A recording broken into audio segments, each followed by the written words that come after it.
আজি বাস্কাৰ কাৰাগাৰৰ সন্মুখত যি ঘটনা ঘটিছে সি সঁচাকৈয়ে অত্যন্ত দুখজনক আৰু আমি সকলোৱে অত্যন্ত মনো কষ্ট পাইছোঁ।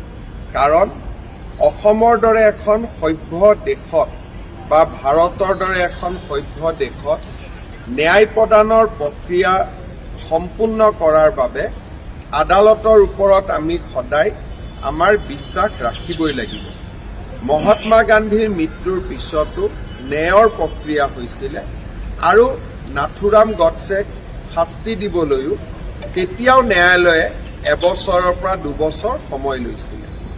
ৰাজীৱ গান্ধীৰ মৃত্যুৱে হওক, ইন্দিৰা গান্ধীৰ মৃত্যুৱে হওক, প্ৰত্যেকটো ঘটনাৰ শাস্তি ন্যায়িক প্ৰক্ৰিয়াৰ মাজেৰে হৈছিল।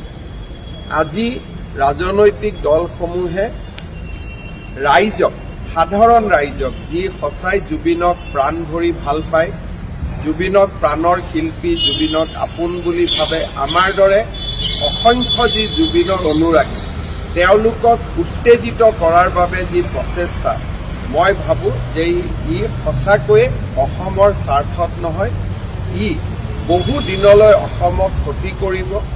CA আন্দোলনে যেনেকৈ অসমক বহু দিনলৈ ক্ষতি কৰিছিল, এই ব্যৱস্থাটোৱে অসমক বহু দিনলৈ ক্ষতি কৰিব।